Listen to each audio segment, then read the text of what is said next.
믿음으로 신앙 고백드리겠습니다. 나는 전능하신 아버지 하나님 천지의 창조주를 믿습니다.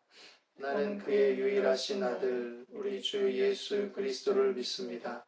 그는 성령으로 잉태되어 동정녀 마리아에게서 나시고 본디오 빌라도에게 고난을 받아 십자가에 못 박혀 죽으시고 장사된 지 사흘 만에 죽은 자 가운데서 다시 살아나셨으며 하늘에 오르시어 전능하신 아버지 하나님 우편에 앉아 계시다가 거기로부터 살아있는 자와 죽은 자를 심판하러 오십니다. 나는 성령을 믿으며 거룩한 공교회와 성도의 교제와 죄를 용서받는 것과 몸의 부활과 영생을 믿습니다. 아멘. 같이 찬송가 453장 부르시겠습니다.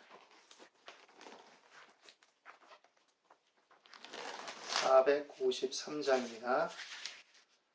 예수도 알기 원하네 크고도 넓은 은혜와 대속해 주신 사랑을 간절히 알기 원하네 내 평생의 소원 내 평생의 소원 대속해 주신 사랑을 간절히 알기 원하네 성령이 스승 되셔서 진리를 가르치시고 거룩한 뜻을 깨달아 예수를 알게 하소서 내 평생의 소원 내 평생의 소원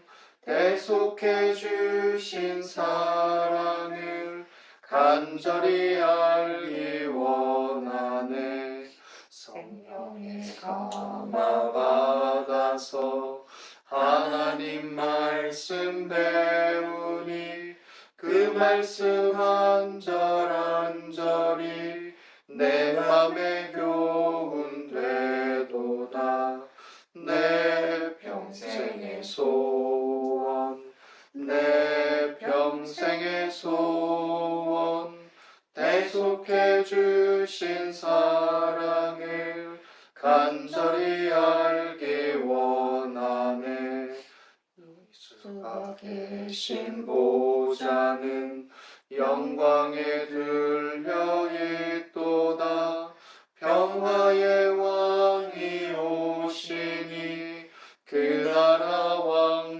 왕성하도다 내 평생의 소원 내 평생의 소원 대속해 주신 사랑을 간절히 알기 원하네.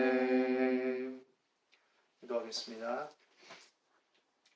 사랑과 은혜가 풍성하신 하나님, 대속해 주신 그 은혜와 사랑 안에 우리가 있음을 믿고 그 안에서 그리스도를 아는 지식과 우리를 향한 그 사랑을 더 깊이 알고 믿고 순종하며 신뢰하며 감사하며 주님과 동행하는 삶이 되기를 원합니다. 거룩하신 성령께서 이 시간에도 저희들의 마음과 생각을 다스려 주시고 우리 모든 죄와 허물에서 건지시고 의와 공의의 삶으로 인도하시는 하나님의 놀라우신 은혜를 붙들고 믿음의 주에 온전케 하시는 이 예수를 바라보며 더욱더 믿음의 전진을 해나갈 수 있게 도와주옵소서. 이 세상의 삶과 현실 속에 여러 어려움과 문제들을 잘 극복해 나가게 도와주시고 이 나라 정치, 경제, 사회, 문화, 국방, 교육 각계각층의 여러 일들 속에서 각기 처한 자리에서 하나님의 자녀로서 귀한 결실들을 거두며 최선으로 열매 맺고 사랑과 진리로서 결실하게 도와주시옵소서. 이 땅에 하나님의 평강을 더 확산하는 믿음의 자녀들이 되게 도와주시고 또 하나님을 섬기며 예배할 때에도 성령께서 교통해 주셔서 이 시간 각 처소에서 하나님을 예배하며 주를 경배하는 자들마다 성령의 나타나가 능력으로 하나님의 말씀 안에 온전하게 서도록 인도하여 주옵소서. 오늘도 함께 하심을 감사합니다. 예수 그리스도 이름으로 기도드리옵나이다. 아멘.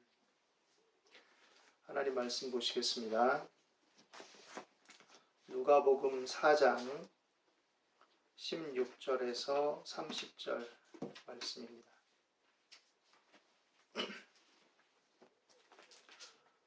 누가복음 4장 16절에서 30절 말씀 같이 읽겠습니다. 예수께서 그 자라나신 곳 나사렛에 이르사 안식일에 늘 하시던 대로 회당에 들어가사 성경을 읽으려고 서심해 선지자 이사야의 글을 들이거늘 책을 펴서 이렇게 기록된 데를 찾으시니 곧 주의 성령이 내게 임하셨으니 이는 가난한 자에게 복음을 전하게 하시려고 내게 기름을 부으시고 나를 보내사 포로된 자에게 자유를 눈먼 자에게 다시 보게 함을 전파하며 눌린 자를 자유롭게 하고 주의 은혜의 해를 전파하게 하려 하심이라 하였더라. 책을 덮어 그 맡은 자에게 주시고 앉으시니 회당에 있는 자들이 다 주목하여 보더라. 이에 예수께서 그들에게 말씀하시되 이 글이 오늘 너희 귀에 응하였느니라 하시니 그들이 다 그를 증언하고 그 입으로 나오는 바 은혜로운 말을 놀랍게 여겨 이르되 이 사람이 요셉의 아들이 아니냐. 예수께서 그들에게 이르시되 너희가 반드시 의사야 너 자신을 고치라 하는 속담을 인용하여 내게 말하기를 우리가 들은 바 가버나움에서 행한 일을 내 고향 여기서도 행하라 하리라. 또 이르시되 내가 진실로 너희에게 이르노니 선지자가 고향에서는 환영을 받는 자가 없느니라. 내가 참으로 너희에게 이르노니 엘리야 시대에 하늘이 3년 6개월간 닫히어 온 땅에 큰 흉년이 들었을 때에 이스라엘에 많은 과부가 있었으되 엘리야가 그중 한 사람에게도 보내심을 받지 않고 오직 시돈 땅에 있는 사렙다의 한 과부에게 뿐이었으며 또 선지자 엘리사 때에 이스라엘에 많은 나병 환자가 있었으되 그 중에 한 사람도 깨끗함을 얻지 못하고 오직 수리아 사람 나아만 뿐이었느니라. 회당에 있는 자들이 이것을 듣고 다 크게 화가 나서 일어나 동네 밖으로 쫓아내어 그 동네가 건설된 산 낭떠러지까지 끌고 가서 밀쳐 떨어뜨리고자 하되 예수께서 그들 가운데로 지나서 가시니라.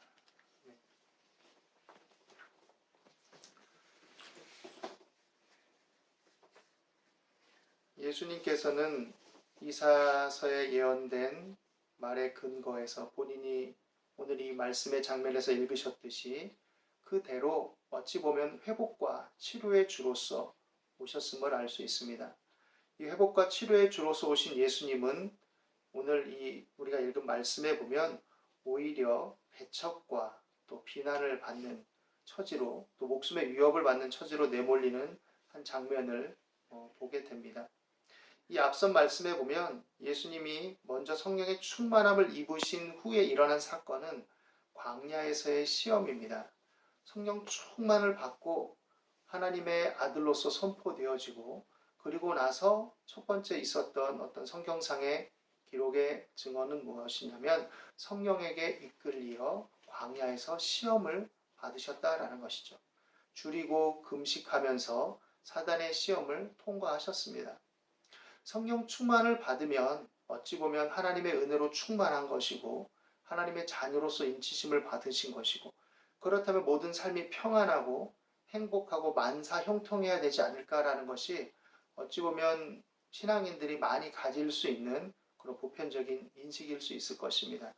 그런데 오늘 예수님의 생애 또 예수님에 관한 글에서 우리가 볼 수 있듯이 성령 충만이 항상 모든 삶이 형통하고 편안하고 즐겁고 행복한 삶으로 귀결되지는 않는다라고 알 수 있습니다. 오히려 하나님의 말씀과 그 뜻을 따르는 삶을 위해서 고난에 처하고 어려움에 처하고 또 시험도 받을 수 있음을 보여주는 것이죠. 하나님의 말씀과 그 뜻을 따르는 능력이 그렇기 때문에 오히려 성령 충만의 능력이고 또 핍박과 반대를 거스르면서도 온유와 겸손을 잃지 않고 말씀을 따르는 능력이 오히려 성령 충만이다라고 말할 수 있을 것입니다. 예수님께서 광야의 시험 이후에 가르치시고 또 그 가르침으로 인해서 많은 사람들이 칭송하는 글들이 기록되어 있습니다. 그러나 이제 그 고향 나사렛에서의 배척으로 연결이 되어집니다. 예수님께서는 이미 그 가르치심과 이적들로 인해서 소문이 무성했고 또 많은 목격자들 또 증인들이 있었고 이로 인해서 관심의 대상으로 주목됩니다. 이목이 집중된 상황 속에서 또 인기와 인정이 뒤따르는 상황 속에서 예수님은 이제 이 나사렛 회당에 들어오신 것이죠. 그리고 거기서 이사야서 61장 1절 2절에 예언된 말씀을 읽으십니다. 그리고 그것이 자신에게서 이루어졌다라고 선포하시죠. 사실 이 기록된 내용들은 예수님의 공생의 사역의 핵심입니다.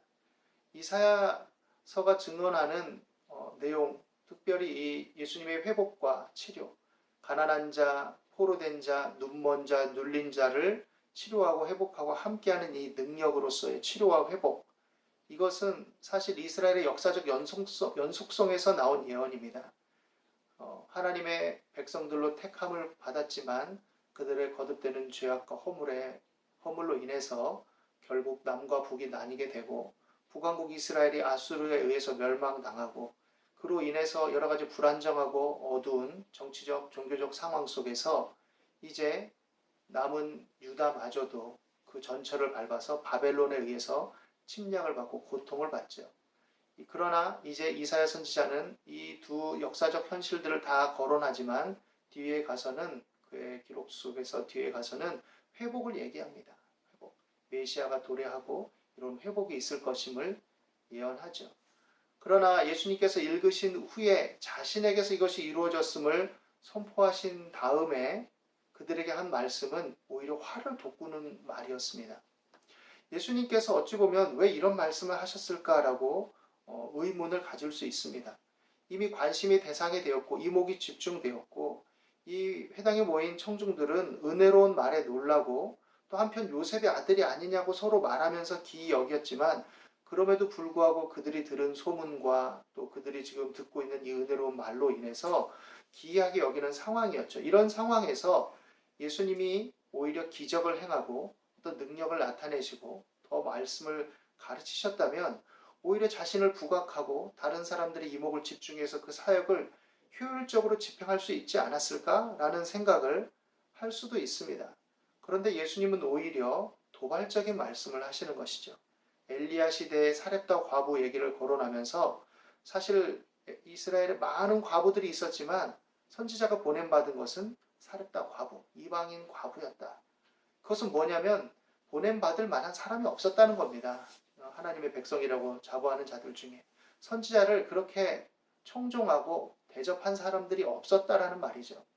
엘리사 때 나아만 장군의 회복을 이야기하면서 또 많은 하나님의 백성들이라고 일컫는 자들 중에 많은 나병 환자들이 있었지만 나아만 장군만이 회복됐다. 거기로밖에 하나님의 은혜와 능력이 임하지 않았다라는 말은 그 남은 하나님의 백성들을 오히려 모욕하는 말로 들을 수 있는 것이죠.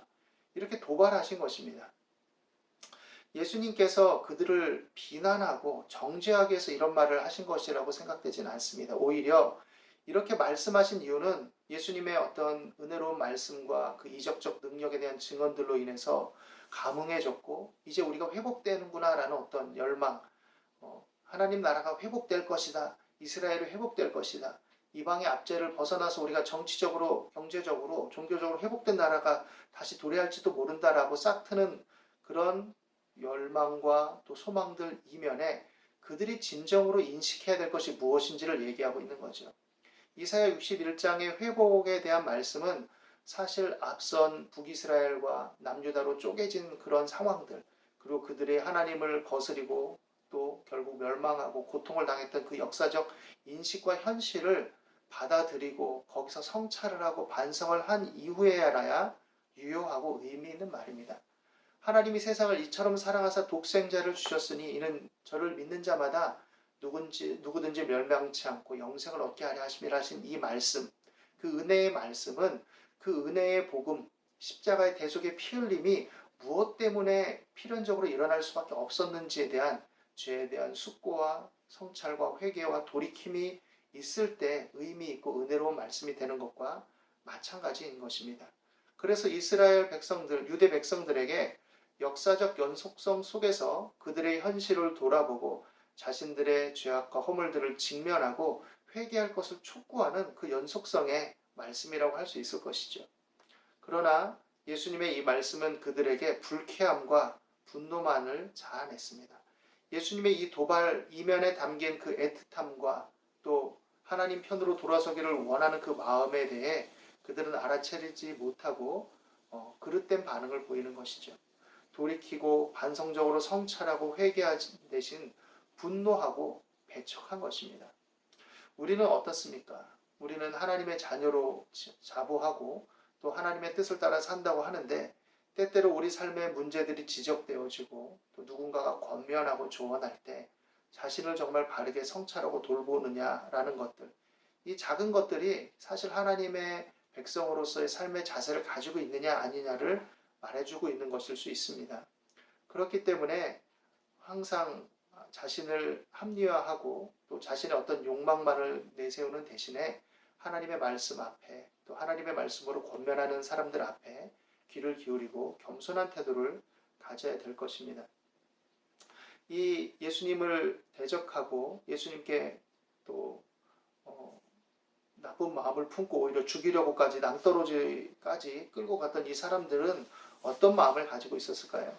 자신들 자체는 신앙을 갖고 있다고 이미 자부하고 있을 것입니다. 자신들은 이미 하나님의 백성이라는 자부심이 가득 찼고 또 그 속에서 메시아를 대망하고 있고 또 지금 회당에서 이스라엘의 선생이라고 일컬어지는 또 선지자처럼 여겨지는 이런 예수님의 말씀을 청종하려고 하는데 그것이 뭐가 잘못된 것이냐라는 어떤 분노가 일어날 수 있을 것이죠. 그런데 자신들이 신앙을 갖고 있고 하나님의 백성이라는 자부심을 가지고 있다는 것이 다냐라고 생각해 봐야 됩니다. 그것이 그들을 합리화시켜주고 있기 때문이죠.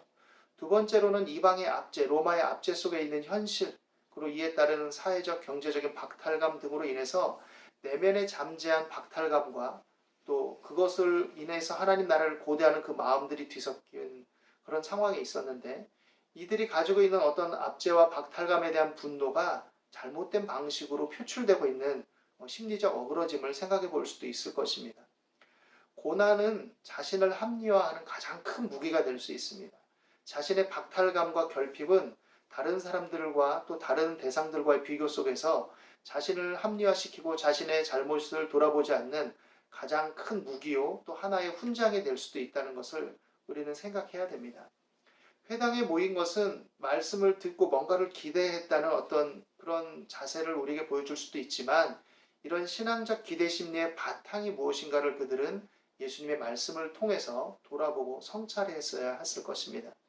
하나님의 말씀이 어떻게 다가오든지 우리는 수용하고 겸허히 받아들여야 됩니다. 그것이 하나님의 자녀로서의 정체성을 확증해 주는 것이고 또 우리가 말하는 성령 충만한 삶의 진정한 열매로서 우리에게 보일 수 있는 열매가 될 수 있는 것입니다. 자신들의 종교성에 근거한 인간적인 담합 또 서로를 인정하는 그런 자신들만의 어떤 공유된 공통된 관념들 또 신앙의 열정으로 자부하면서도 그런 상황 속에서도 예수님을 박대하고 하나님의 말씀을 거스리고 또 역사적인 재고와 인식이 결핍되고 또 회개의 삶에 합당한 열매를 맺지 않을 수 있음을 우리는 생각해야 됩니다. 그런 측면에서 오늘 말씀은 예수님의 성령 충만과 광야의 시험 그리고 나사렛에서의 배척 이 한 줄기로 연결되는 어떤 지점 속에서 우리에게 여러 다양한 교훈을 주고 무엇보다도 우리가 하나님의 말씀을 들을 자세가 되어 있느냐 우리가 하나님의 말씀을 듣고 하나님의 영이신 성령으로 충만해서 주님을 모시고 살아간다는 그 삶의 결실을 진정으로 거두고 있느냐 그리고 말씀을 듣되 또 그것을 우리 삶에 실제적으로 실천하며 적용하며 살아가고 있느냐라는 여러 질문들 속에서 여러 교훈들을 던져준다고 생각할 수 있을 것입니다. 진정한 성령 충만한 삶, 또 하나님과 동행하는 삶의 능력, 그것은 가난한 자, 포로된 자, 눈먼 자, 눌린 자와 함께하는 능력입니다. 그리고 때때로 내가 그런 가난한 자이고 포로된 자이고 눈먼 자이고 눌린 자일 수 있을 때 그럴 때에 주님의 위로와 또 주님의 사람들과 연대하고 그 도움을 기꺼이 받고 함께 일어서서 동일한 사람들에게 다가갈 수 있는 능력과 연결된다고 할 수 있을 것입니다. 차별하지 않고 은혜를 나누고 함께하는 능력이 성령 충만한 능력이고 예수님이 광야의 시험을 통과하시고 또 많은 핍박과 배척 속에서도 일관되게 견지하며 이루어 가셨던 하나님의 자녀로서의 삶의 본이라고 할 수 있을 것입니다. 우리가 살아가는 삶의 현실은 참 어렵고 힘들고 피곤한 일들이 많이 있습니다. 때때로 기도하고 찬양하며 주의 말씀을 묵상할 때 하나님의 위로가 우리 가운데 충만하게 임하는 것 같고 또 성령 충만한 것 같고 그런 삶이 전개돼서 주님만으로 만족합니다라고 외치다가도 때때로 광야의 시험처럼 굶주리고 여러 위협과 유혹들이 다가오고 어려움들이 다가오면 우리는 흔들리기 십상입니다. 가까스로 어떤 일들을 극복하고 이겨나가서 나름 그것을 증거하고 또 하나님을 찬양하고 이러다가도 또 다시 가까운 사람들의 배척 또 여러 삶의 어려움 이런 것들이 또 다시 일어나면 우리는 그것에 의해서 또 흔들릴 수도 있죠. 그러나 이런 가운데에서도 우리가 하나님의 능력을 의지하고 성령 충만함을 구하고 하나님의 말씀의 가치들을 붙들고 생각하며 나아갈 때 우리는 넉넉히 이길 수 있고 결국은 승리로 귀결될 수 있다는 것들을 기억하게 되기를 바랍니다. 하나님을 사랑하는 자, 곧 그 뜻대로 부르심을 입은 자들에게는 모든 것이 합력하여 선을 이룬다고 그랬습니다. 환난이나 핍박이나 기근이나 위험이나 적신이나 칼이랴 현재일이나 장래일이나 능력이나 높음이나 기쁨이나 다른 아무 피조물이라도 우리를 우리 주 그리스도 예수 안에 있는 하나님의 사랑에서 끊을 수 없음을 때로는 어려움 속에서도 현실의 암담함 속에서도 믿고 신뢰하면서 용기를 갖게 되기를 바랍니다. 그리고 그 안에서 주님의 은혜를 의지하고 성령 충만함을 구하고 하나님의 말씀의 가치들을 붙들고 그것을 구현하며 나갈 때 우리 약할 때 강하고 가난할 때 부유하게 되는 또 우리가 꾸는 자처럼 세상에선 보일지라도 오히려 나누고 베푸는 자로서 하나님께 영광을 돌리고 작은 일에도 충성할 수 있는 복된 삶으로 귀결될 수 있다고 믿습니다.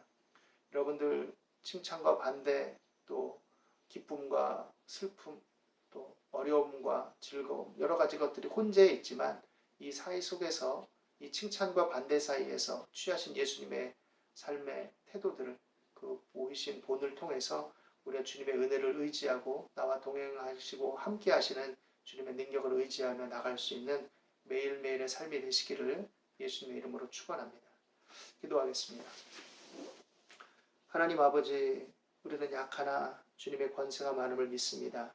주의 영이신 보혜사 성령께서 우리 가운데 또 함께 하심으로써 또 지속되는 그 사역의 연속성에 우리와 동행하시고 함께 하시고 인도해 주심을 믿습니다.